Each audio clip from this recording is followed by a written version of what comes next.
Aujourd'hui, je vais vous parler d'écriture, mais pas de l'histoire littéraire ou des mouvements littéraires, quoique je vais légèrement aborder ce deuxième sujet parce que c'est important, vous verrez. Non, ce fanboyon porte sur l'écriture, le fait d'écrire des romans, d'écrire des nouvelles, d'écrire des histoires. C'est quelque chose qui me tient à cœur et c'est pour ça que j'aimerais en parler dans cette vidéo. Donc nous allons voir ça ensemble.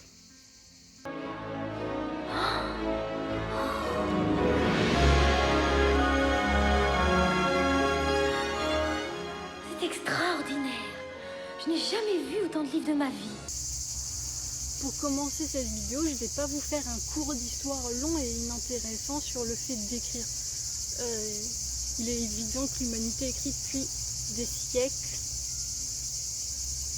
pour toutes sortes de différentes raisons. Mais justement, les raisons, parlons-nous. Pourquoi écrire? Il n'y a pas de raison générale pour ça. Chaque individu aura sa raison d'écrire.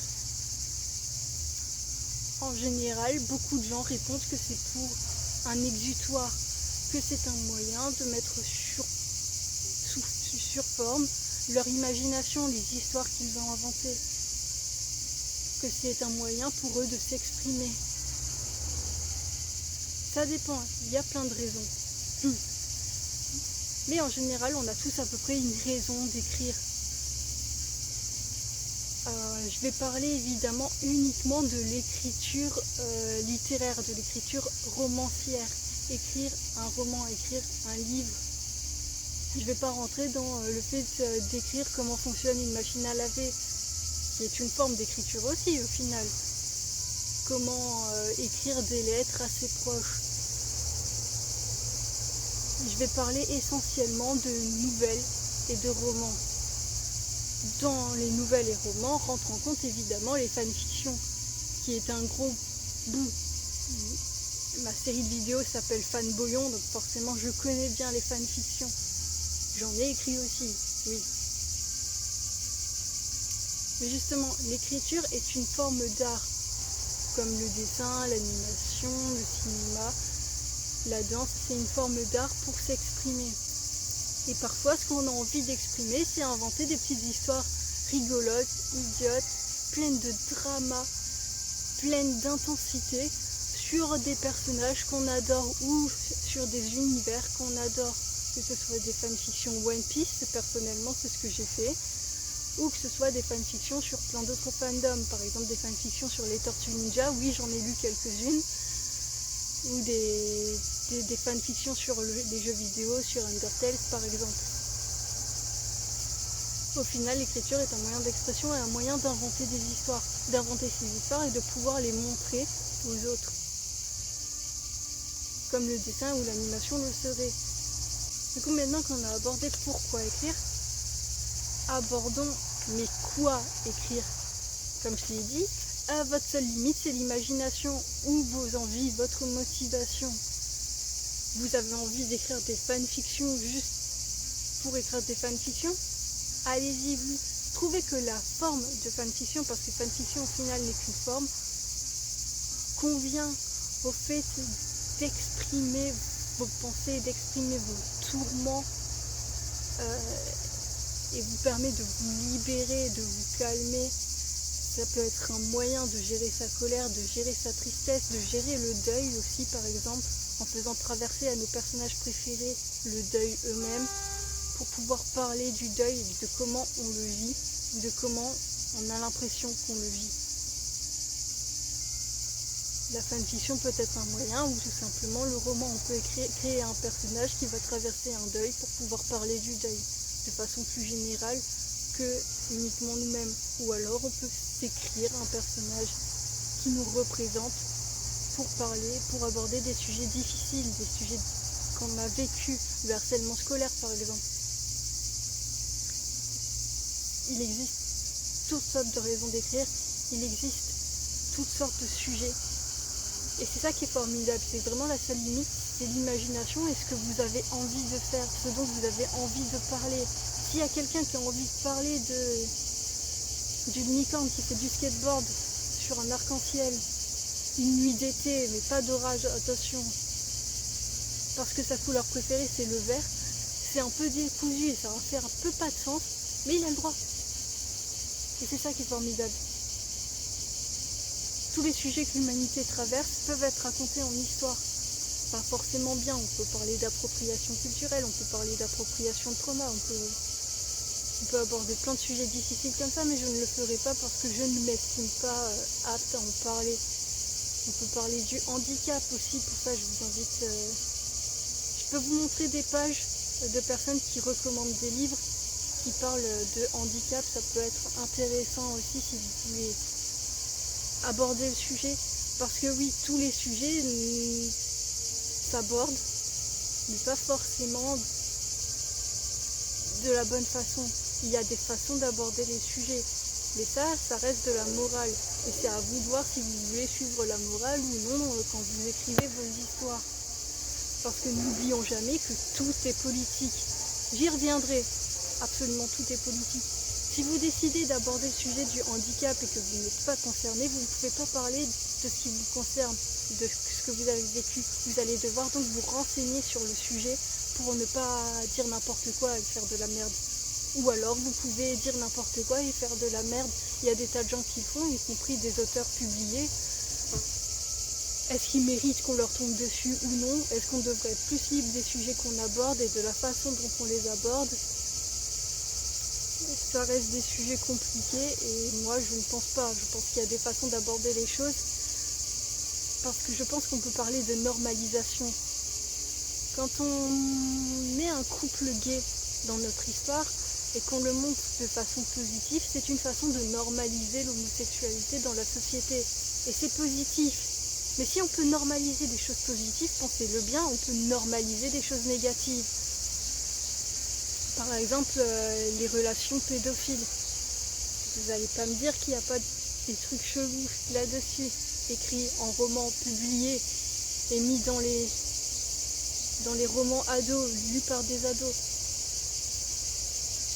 De toute façon, on ne peut pas se séparer de la morale, on ne peut pas se séparer de la politique parce qu'absolument tout est politique, qu'on le veuille ou non. Ok, mais parlons de comment écrire. Alors, je ne vais pas vous faire un cours sur comment écrire parce que j'écris probablement très mal. Je ne suis pas un professionnel et je suis personne pour vous dire exactement comment écrire. Ce que je veux dire, c'est qu'est-ce que vous allez favoriser, la forme, le fond, ou les deux sont extrêmement importants et vous allez essayer de faire en sorte que la fond et le forme soient parfaitement collés ensemble. Mais qu'est-ce que j'entends par fond et forme? Le fond, c'est l'histoire racontée. La forme, c'est comment vous la racontez. Si vous choisissez, si on veut, on va dire que la forme, ce sera le style d'écriture, comment c'est écrit, quel ton vous choisissez, quel mot, quel vocabulaire, quel niveau de vocabulaire vous allez choisir. Et ce sont des choses très importantes. Alors que le fond, c'est l'histoire qui est racontée, les thèmes qui sont abordés et les personnages. Moi, de façon générale, je trouve que le fond est plus important que la forme. Mais je pense que la forme est quand même très importante. Et ouais, vous pouvez écrire la meilleure des histoires du monde, si vous l'écrivez extrêmement mal, personne n'aura envie de lire. Et la forme, et je pense que même si le fond est le plus important, la forme doit aider le fond. Par exemple, le premier roman que j'ai écrit, parce que j'ai écrit, là je suis en train de terminer mon deuxième roman. Le premier roman, ils ne sont pas publiés, je suis personne. Le deuxième roman que j'ai écrit, le premier roman que j'ai écrit, pardon, est du point de vue, est à la première personne, du point de vue d'un adolescent de 15 ans. Donc déjà, le fait que j'ai choisi de mettre à la première personne, pour impliquer le point de vue de ce personnage, ça, c'est de la forme. Le fond de l'histoire, c'est qui est mon personnage, ce qui va lui arriver dans l'histoire, pour quelles raisons, comment ça va se terminer. Qui pour moi sont les choses les plus importantes, mais j'ai réfléchi, et c'est là que je vais vous amener aux choses, c'est à réfléchir chaque décision que vous allez prendre. J'ai réfléchi à la forme pour que la forme aide à mieux empathiser avec le personnage principal, à mieux le comprendre et à voir littéralement le monde de ses yeux. Et un autre truc que j'ai choisi au niveau de la forme, c'est le vocabulaire utilisé. J'utilise un vocabulaire un peu plus enfantin et un peu plus familier, parce que forcément c'est du point de vue d'un adolescent de 15 ans. Certains diraient, et auront peut-être raison, que j'infantilise un petit peu mon personnage. Je n'ai pas cette impression, mais de manière générale, j'ai tendance à infantiliser les adolescents. Ça reste des enfants, mais c'est vrai que c'est pas des enfants. C'est des enfants, mais tard dans l'enfance. Mais ça, c'est quelque chose qui a à réfléchir. Et c'est là que je veux vous amener. Parce que vous pouvez favoriser si vous décidez de favoriser la forme, ça s'est fait en littérature. Parce que là, attention, on va passer sur un cours de littérature un petit peu, parce que oui, c'est important. Du coup, par exemple, qui favorise la forme, nous avons le mouvement du nouveau roman, qui est un mouvement investigué par Alain Robbe-Grillet, Michel Butor et Nathalie Sarraute. Ce mouvement se différencie des codes de l'époque hérités du réalisme, donc de Balzac par exemple, et du naturalisme, donc Émile Zola par exemple.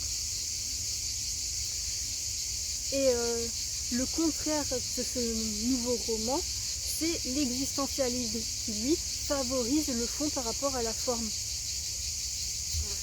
Et à cette époque, à cette période, donc post-Seconde Guerre mondiale, l'existentialisme se voulait plus engagé, notamment poussé par Sartre. Et oui, j'aborde des gros noms de la littérature. Et là où je veux en venir, c'est que pour écrire, il faut se poser beaucoup de questions. À moins qu'il faille s'en poser absolument aucune. Et ça, c'est un mouvement qui existe. C'est le mouvement du surréalisme, investigué par André Breton. Le surréalisme, du coup, c'est pas uniquement un mouvement littéraire, ça peut être un mouvement dans le dessin, etc. Mais pour la littérature, c'est le fait d'écrire littéralement sans réfléchir. Le but, c'est de se rapprocher de son inconscient. Oui, Freud est passé par là. C'est un mouvement qui a été investigué par André Breton. Dont le but, c'est de souligner l'irrationalité des humains, l'absurdité du monde et l'esprit de révolte. Il ne faut pas oublier qu'André Breton et les autres auteurs de son époque sont énormément marqués par la Première Guerre mondiale auquel ils ont participé. Littéralement participé pour certains. Le fait d'écrire sans réfléchir, comme ça, André Breton parle d'automatisme psychique pur. C'est écrire sans réfléchir, mais c'est aussi dessiner sans réfléchir. C'est vraiment se mettre dans son inconscient et écrire le plus vite possible, de façon à écrire tout ce qui nous passe par la tête. Ça donne des textes très décousus, forcément, qui ne font pas forcément sens. Et donc forcément, vous imaginez bien que le fond, il est un peu perdant. Là, on est sur de la forme pure, ou du fond pur, si on parle de l'inconscient. C'est compliqué. Comme quoi, le but, du coup, c'était de ne pas avoir peur, de ne pas se mettre de barrières, de ne pas s'auto-censurer. André Breton, c'est qu'on parle librement de sexualité, qu'on soit vraiment libre sur tous ces sujets, parce que c'est l'inconscient. Alors que moi, mon conseil pour écrire, c'est de vous poser beaucoup de questions, parce que tout est politique et absolument tout est politique. Et qu'il y a cette notion de normalisation dont j'ai déjà parlé plus tôt, qui est quelque chose à réfléchir quand on fait de l'art public. Vous pouvez écrire les pires absurdités, les pires abjectités du monde. Si vous ne publiez pas, on s'en fiche. Pareil pour les dessins, vous pouvez faire des dessins absolument horribles et dérangeants. Si vous ne publiez pas, il n'y aura rien à dire. Mais si vous décidez de le publier et de le mettre de façon publique, je pense qu'il est très important de réfléchir à ce qu'on fait, pourquoi on le fait et comment on le fait. Ne normalisez pas la pédophilie, s'il vous plaît. Et ça, c'est un gros problème dans les fandoms. Non, un personnage de 25 ans n'a pas à coucher avec un personnage de 14 ans. S'il vous plaît, n'écrivez pas ça. Ou si vous l'écrivez, faites-le avec d'énormes pincettes et de façon à montrer que ça a un impact négatif sur le personnage, de façon à montrer que c'est une chose horrible à faire et que c'est de la pédophilie et que c'est horrible. Parce que vous pouvez aborder les sujets de la pédophilie par exemple, mais il ne faut pas montrer ça sous un bon œil, parce que ce n'est pas le cas, c'est quelque chose de moralement abject. Du coup, c'est plus comment on aborde un sujet qui est important que le sujet en lui-même. N'oublions pas, je le répète et je le répéterai encore, absolument tout est politique. Revenons là-dessus, parce que peut-être que vous ne croyez pas, vous me dites, mais non, tout n'est pas politique. Quel est votre régime alimentaire? Pas la peine de répondre, c'est politique. Que vous soyez végétarien ou pas, est politique. Peu importe la raison pour laquelle vous l'êtes, ne pas être végétarien. C'est ça en fait, il y a un problème avec le fait que tout est politique, les gens ne le croient pas. C'est parce qu'en fait, ils ne se rendent pas compte que ne pas être végétarien, c'est tout autant politique qu'être végétarien. Je parle de végétarisme, mais ça marche avec plein de sujets. Ne pas être cis et hétéro, c'est pas plus ou moins politique qu'être cis et hétéro. Et ça, nos existences ne devraient pas être politiques. Malheureusement, on est dans un monde où elles le sont.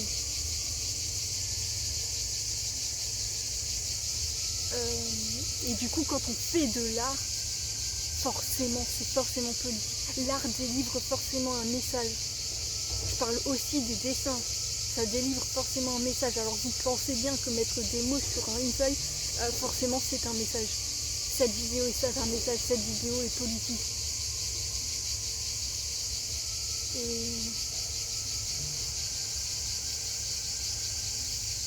je pense que c'est important de se poser ces questions quand on écrit. Pourquoi on écrit? Quel sujet je veux aborder? Comment je veux l'aborder? Pourquoi je veux l'aborder? Qu'est-ce que je risque de normaliser?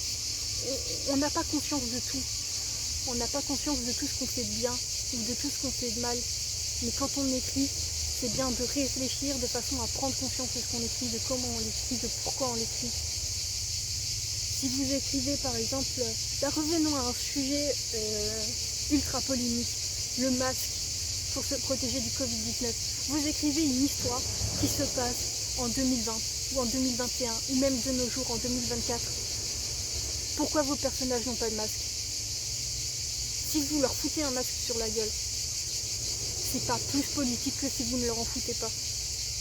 Et moi aussi je le fais, moi non plus je réfléchis pas, j'ai pas envie forcément de réfléchir à tout ça, mais il faut.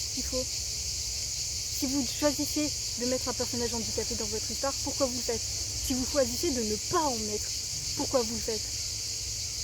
Si vous choisissez de mettre un personnage LGBT dans votre histoire, pourquoi? Si vous choisissez de ne pas en mettre, pourquoi? Si vous choisissez de mettre un personnage racisé dans votre histoire, pourquoi? Si vous choisissez de ne pas en mettre, pourquoi? Forcément, écrire, c'est faire des choix. Et quand vous faites des choix, c'est politique. Il y a de la morale derrière. Vous devez absolument vous poser la question de pourquoi ce choix et de quelles conséquences il aura. Et je parle pas de pour bien écrire, là je parle pour de la décence quand on passe un message. Quand on fait de l'art, on a forcément une légère responsabilité sur ce qui se passe. Quand on le publie, du moins, encore une fois, si vous écrivez de votre côté et que vous ne le publiez pas et que personne ne le lit, forcément c'est que entre vous et vous-même. Mais si vous choisissez de le publier, ces questions sont importantes.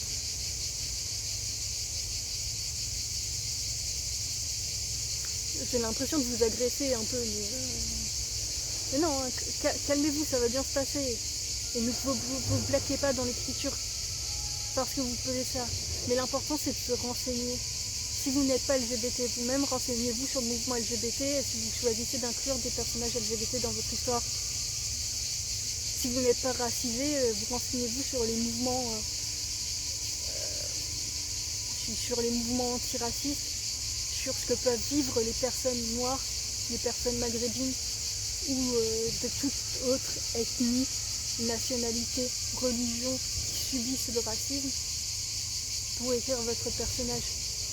Si vous choisissez d'inclure un personnage racisé sans vous renseigner sur un minimum sur ces sujets, alors il ne faudra pas les aborder. Il y a aussi l'appropriation culturelle et l'appropriation des voix des concernés, donc il faut se poser la question. Pourquoi vous avez envie de raconter une histoire sur l'esclavagisme noir si vous n'êtes pas du tout concerné, si vos ancêtres n'ont pas été concernés, ou alors étaient du mauvais côté de l'histoire. C'est des questions à se poser et qui sont très importantes. Et je ne prétends pas connaître la science infuse et connaître toutes les réponses à ces questions. Ce que je vous invite uniquement à faire, c'est vous poser la question et pas tomber des nues si quelqu'un vous fait la remarque « Oh, c'est pas ouf ce que tu as fait !» Si par exemple vous avez écrit un personnage handicapé qui, miraculé, recouvre la vue ou la marche ou peu importe, c'est un mauvais trope, un très mauvais trope. Tous les concernés vous le diront. Et si vous écrivez ça, c'est que déjà vous n'avez pas été voir les concernés, vous n'avez pas été voir ce qu'ils racontent, ce que les militants racontent. Et si on vous tombe dessus en disant que c'est une trope de merde, à un moment donné, c'est une trope de merde, il ne faudra pas se vexer. C'est pour ça que c'est important de vous poser la question avant, pour peut-être effectivement vous auto-censurer. À moins que vous pensez comme Breton et qu'il ne faut absolument jamais s'auto-censurer parce que de toute façon, l'humain a ses torts et ses travers et qu'on peut le raconter. Mais il faut vous être posé la question. Il faut être droit dans vos bottes, quoi. Mais maintenant, venons-en un petit peu à moi. Ouais, moi. Non, sérieusement. Pourquoi moi j'écris? Comment j'écris? Quelles sont les phases par lesquelles je passe avant de commencer à écrire et pendant que j'écris? Quelles questions est-ce que je me pose? Parce que je vous dis, posez-vous des questions, mais est-ce que je le fais moi-même? Oui, quand même. Enfin, j'essaie, je fais de mon mieux. Comme dans la vie, quoi, on fait toujours de son mieux. Parfois, son mieux n'est pas assez, et ce qu'on fait est médiocre. Je suis pas un auteur publié, c'est pas grave si ce que j'écris est médiocre. Du moment que ça ne fait de mal à personne. Mais oui, l'écriture peut faire du mal à qui que ce soit. Encore une fois, toutes les politiques, la normalisation, bla bla bla. Je vous l'ai peut-être assez fait. Mais du coup, pourquoi j'écris? Je dis que j'étais à mon deuxième roman. Mon premier roman fait 46 000 mots. Le titre, c'est un graffiti sur le casier. Ça raconte l'histoire de Laëvi. Un lycéen de 15 ans qui a un petit secret et qui va se rendre compte que la personne sur qui il a un coup de cœur, qui se nomme Atrocine, se fait harceler. Il va donc décider de l'aider, de faire un pas en avant contre ce harcèlement qu'elle subit. Voilà, ça c'est le pitch de base. Au niveau de la forme, moi ce que je trouvais important dans mon histoire, c'est on a un postulat de départ avec il faut une résolution à ça. Mais en fait, en essayant de résoudre ça, ça va montrer un autre problème qu'il va falloir résoudre. Donc ils vont résoudre ce problème, qui va montrer un autre problème qu'ils vont résoudre. Et petit à petit, ils vont résoudre tous leurs plus gros problèmes. Et à la fin, ils résoudront ce problème de harcèlement. Bah oui, spoil, attention. Mais bon, c'était prévisible. L'important, c'est comment ils vont faire. Et donc, comment et quels sont les problèmes qu'il va rencontrer et comment il va les régler. Et ce que je trouvais important dans mon roman, c'était la notion de groupe. Donc, spoil, comment Laëvi va régler ses problèmes, c'est en formant un groupe. C'est cette notion de former un groupe, de se trouver des amis et des alliés qui vont nous aider à régler nos problèmes. Grâce à la formation de ce groupe, leurs problèmes vont petit à petit se régler et régler les problèmes des autres également. Ça ne va pas régler magiquement tous les problèmes, attention. De toute façon, on est sur un truc réaliste. Ça se passe à peu près à notre époque. Si je ne dis pas de bêtises, ça se passe en 2017-2018. Ça se passe dans notre univers, dans notre monde, en l'occurrence à Perpignan. Et voilà. Et du coup, mon personnage principal, Laëvi, est racisé. Et je vais pas spoil, mais il est également bi. Et son petit secret est également très important.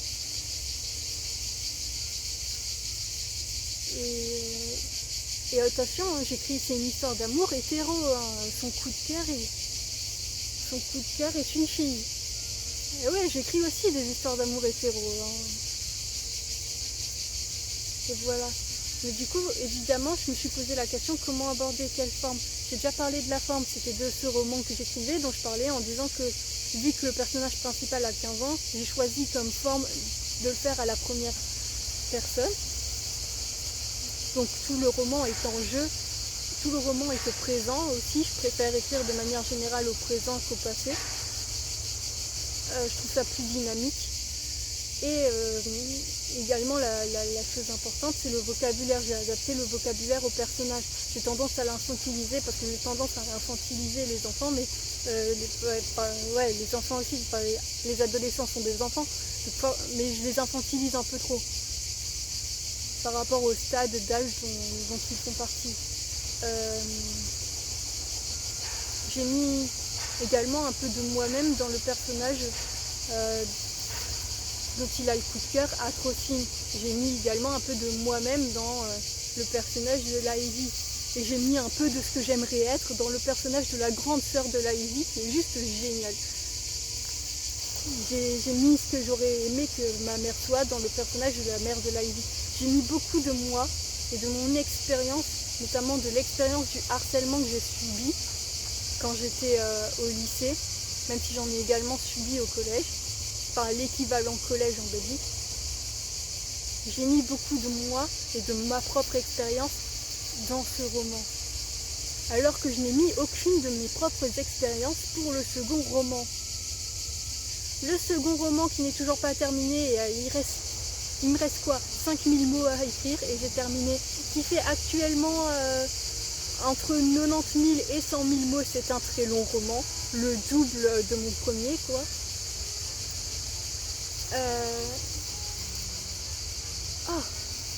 Trop bien.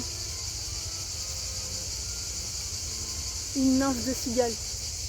Pardon, je m'égare. Bref, ce second roman est un roman qui parle d'un couple gay, du coup, nommé Dari et Cal, qui sont envoyés par une statue mystérieuse sur lesquelles ils tombent par hasard à Montpellier. Ils sont envoyés dans un autre monde, un monde médiéval fantastique. Leur but, leur objectif à long terme, c'est donc de retrouver la statue qui les a téléportés dans cet autre monde afin de pouvoir rentrer chez eux à Montpellier. Ils en ont très envie, ils n'ont aucune envie de rester dans cet autre monde. On suit donc leur aventure à travers l'Auragès, qui est un monde inspiré de l'Occitanie. Je ne me suis pas trouvée. Sur le thème du médiéval, à peu près l'équivalent de notre 15e siècle. Même s'il y a des légers anachronismes. Autre que le fait que les personnages aient ramené un smartphone dans ce monde où les téléphones n'existent pas forcément. On suit leur aventure et dans ce monde il y a la magie existe, les harpies existent, les sirènes aussi, en veux-tu, en voilà, les elfes, les orques, etc. Enfin bref, un monde médiéval fantastique. J'ai essayé de pas trop implémenter de magie. La magie existe, mais ça reste quelque chose de rare et de très limité, de façon à garder un univers assez réaliste. Je voulais pas être trop dans le fantastique.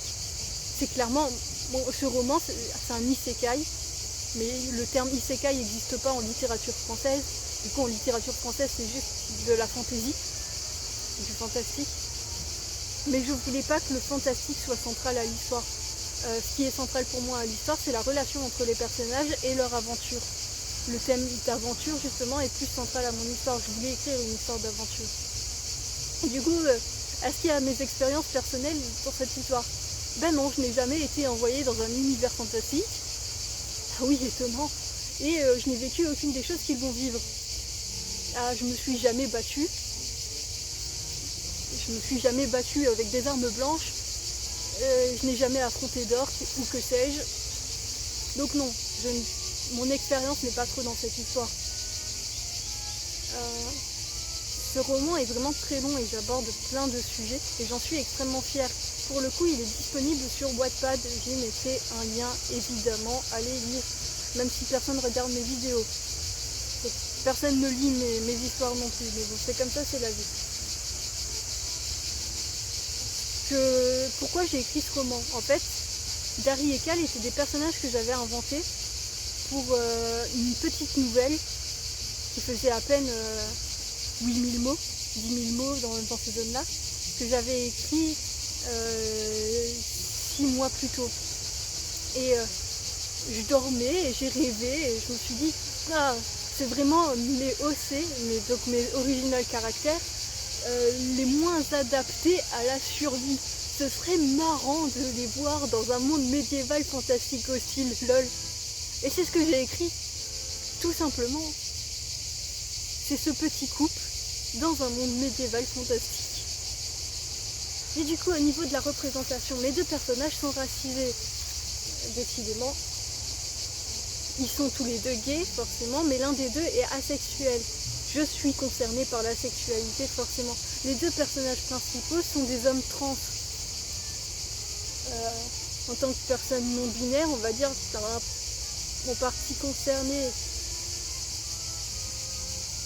Mais bon, je ne suis pas concernée comme une personne trans binaire.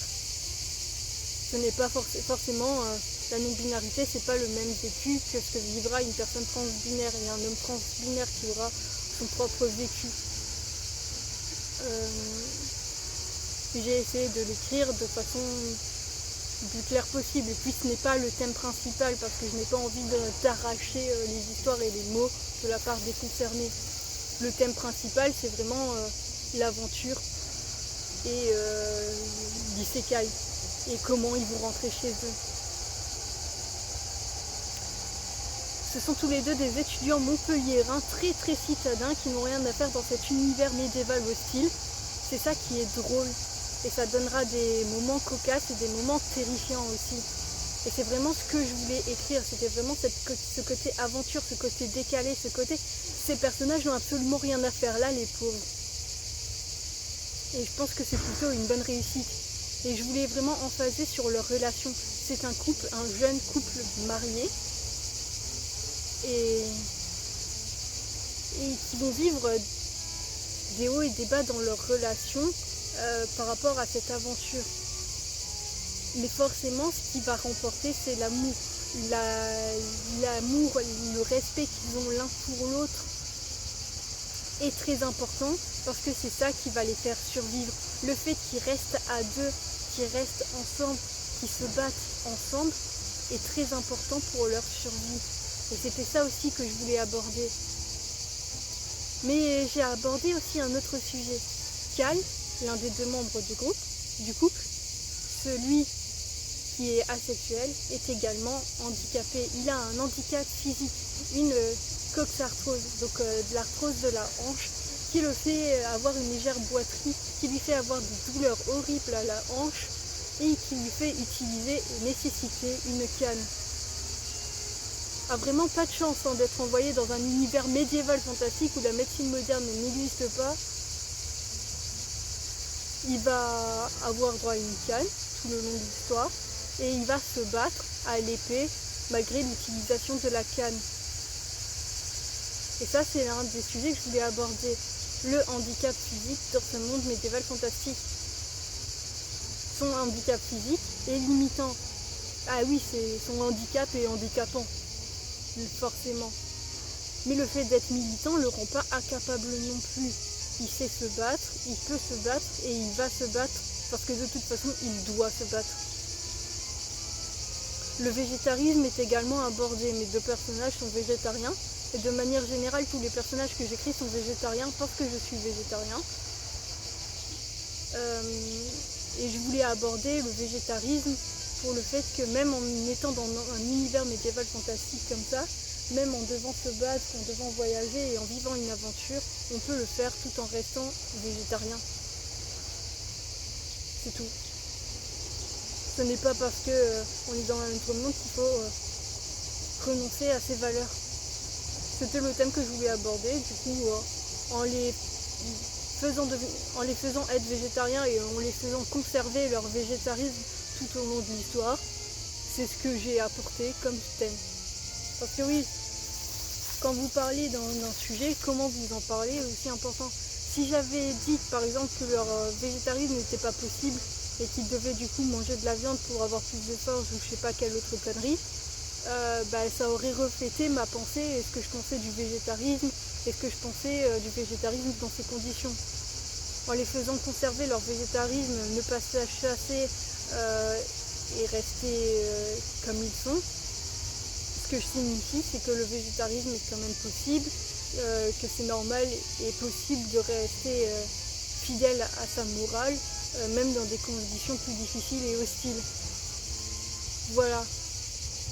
C'est pas le sujet principal ni le message principal de mon histoire, mais c'est un message que je voulais transmettre et que j'ai transmis par mon message. Pareil, comme j'ai dit, l'un des deux membres du couple est asexuel et l'autre non. Ils n'ont pas de relation sexuelle. Qu'est-ce que je voulais transmettre comme idée là-dedans ? Que t'as pas besoin d'avoir de relation sexuelle avec ton partenaire pour quand même avoir une relation extrêmement forte, parce que leur relation est extrêmement forte pour tenir toutes ces épreuves. Et que c'est la base du respect envers ton partenaire, que de ne pas le forcer, ça s'appelle du viol, et que la base de leur couple, c'est le respect qu'ils ont l'un pour l'autre et l'amour qu'ils ont l'un pour l'autre. Ce que je voulais dépeindre, c'est une relation tout sauf toxique. Je voulais dépeindre une relation extrêmement bienveillante, basée sur le respect, et qui reste comme ça tout au long de l'histoire. Malgré ce qui peut se passer, malgré une chose très importante qui s'est passée et que je ne vais pas spoiler, parce que encore une fois, ça participe à la normalisation, ça participe à nos pensées et à ce qu'on voit. Et je crois que maintenant vous comprenez un peu plus ce que je veux dire quand je dis que tout est politique et que c'est extrêmement politique. Qu'à l'état sexuel, c'est une part importante de lui, mais c'est quelque chose que son partenaire respecte énormément. Et si son partenaire ne respectait pas ça, il ne mériterait pas d'être son partenaire.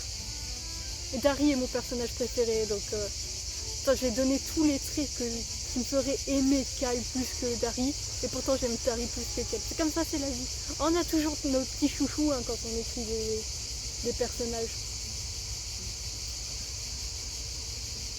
Les deux personnages, Cal me ressemble un peu plus, alors que Dari ressemble plus au type de personnage que j'aime dans les fictions. Et je les ai écrits un peu comme ça. Ils sont complémentaires, ils sont différents, mais ils ont quand même des grosses similitudes. Et voilà, du coup je vous invite à lire mon histoire, ça vous permettra un peu plus de comprendre où je veux en venir. Mais pour résumer ma pensée, pour résumer ce que je voulais en venir, c'est vous inciter à écrire, mais vous inciter à écrire en réfléchissant à ce que vous écrivez, comment vous l'écrivez et pourquoi vous l'écrivez. Et j'espère que je vous ai fait comprendre ça et que je vous ai fait comprendre mon cheminement de pensée. Mais il y a une autre chose que je voudrais aborder. Je disais que j'avais écrit, j'étais à mon deuxième roman, 100 000 mots, blablabla. Mais en combien de temps j'ai fait ça ? À peu près 8 mois. C'est rapide. J'écrivais à peu près 1h30 par jour et 3 à 6 heures par jour les week-ends, à un moment donné dans ma vie. Pourquoi ? Comment je faisais pour écrire aussi vite ? La réponse, elle est très simple, l'hyperfixation. J'avais fait une hyperfixation sur les Tortues Ninja, vous l'avez vu au nombre de vidéos sur les Tortues Ninja que j'ai, et au fait que j'avais regardé par exemple les Tortues Ninja 2012 8 fois d'affilée. Ça s'appelle une hyperfixation. À ne pas confondre avec les obsessions. Mais je ne vais pas trop parler de santé mentale. Je voudrais juste aborder que l'hyperfixation n'est pas nécessairement liée à l'autisme et au TDAH.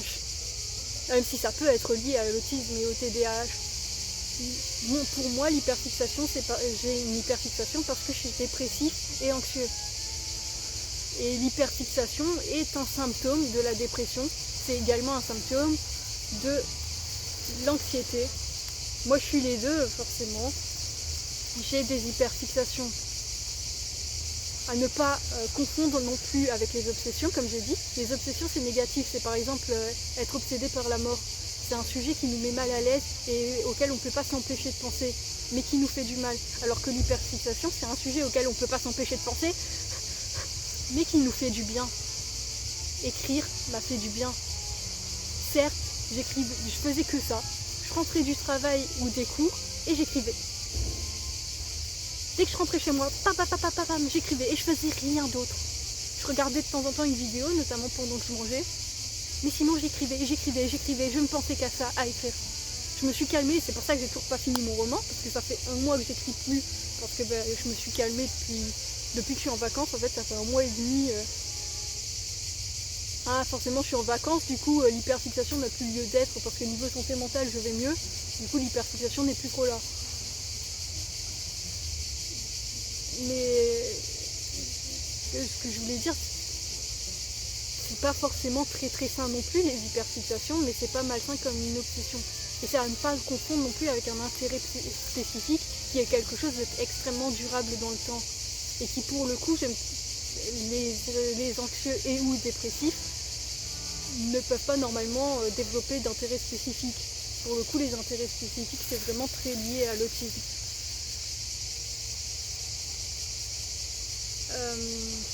Mais je ne vais pas trop parler de santé mentale parce que c'est pas un sujet pour le coup, je suis un peu concernée quand même, mais c'est pas un sujet que je connais et que je maîtrise très bien. Mais il y a plein de concernés et de militants qui peuvent en parler. Je vous invite à les suivre et à les écouter. Mais je n'ai toujours pas répondu à la question, mais comment est-ce que j'écris? Comment je me débrouille pour écrire? Donc je vous ai dit que mon secret pour écrire autant, c'était l'hyperfixation. Ça se contrôle pas, et cherchez pas à essayer d'avoir une hyperfixation dessus. Enfin, peut-être que ça se contrôle, mais moi jusque là j'ai pas réussi à le contrôler. Mais ce que je vais faire quand je vais écrire, c'est que d'abord je vais me poser la question, est-ce que mon idée est bonne? Non, parce que parfois j'ai des idées à la con, et on a tous des idées à la con. Tout ne vaut pas la peine de faire un roman. Est-ce que mon idée peut marcher en tant que roman? Bon, ça je me pose pas trop la question parce que les 2 histoires que j'ai écrites, je les ai commencées en mode ouais, ce sera une nouvelle courte. Genre, moins de 20 000 mots. 46 000 mots et 100 000 mots. C'est pas ce que j'appelle moins de 20 000 mots. Je suis incapable de me projeter. Je suis très mauvais pour ça en tout cas. Mais j'essaie. Je me pose la question en tout cas. Même si votre histoire fait 3 pages, si vous avez envie d'écrire, écrivez-la. Et moi du coup je me pose cette question. Et ce que je vais faire en fait, c'est écrire le fil rouge. Je vais dire, ok, l'histoire elle commence comme ça, il se passe tel truc, à tel moment il se passera tel truc, puis tel truc, puis tel truc. Vraiment les gros fils conducteurs importants de l'histoire. Mais pas de façon trop détaillée non plus. Et ensuite, je vais écrire en suivant ce fil rouge. Ce fil rouge me permet de ne pas trop m'évader dans tous les sens, de rester cohérent et de rester concentré sur un objectif. Et parce que l'histoire que vous choisissez d'aborder aussi est très importante. Toutes les histoires ne valent pas la peine d'être racontées, mais si vous avez envie de la raconter, racontez-la. Mais aussi, toutes les histoires ne sont pas faciles à raconter. Surtout quand on est débutant. Essayez de limiter le nombre de personnages que vous avez. Plus vous avez de personnages, plus il y aura des manquements à ce qu'ils soient bien développés. Limitez le nombre de personnages principaux. Et l'histoire que vous avez racontée, essayez d'avoir un objectif clair.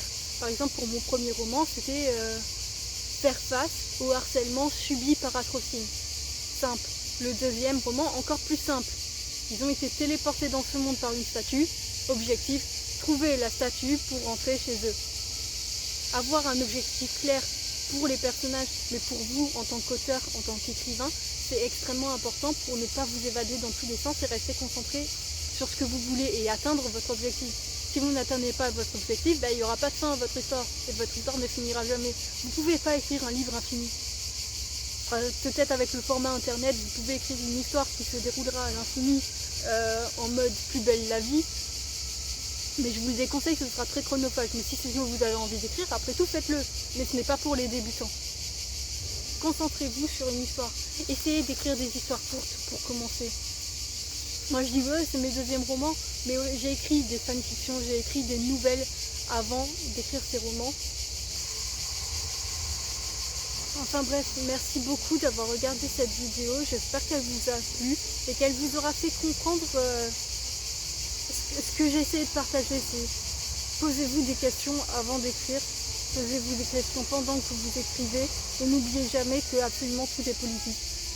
Et que de toute façon, si vous voulez écrire, vous allez devoir vous poser des questions, vous allez devoir vous poser beaucoup de questions sur la forme comme sur le fond, sur les thèmes que vous choisissez d'aborder, pourquoi vous les abordez et comment vous les abordez. C'est quelque chose de vraiment super important que je pense que nous devons tous faire et nous devons tous penser à la responsabilité que nous avons lorsque nous publions de l'art. Tout simplement. Parce que l'art est un message, c'est nécessairement un message, c'est nécessairement politique. Donc voilà, j'espère que cette vidéo vous aura plu et je vous dis à la prochaine, éventuellement.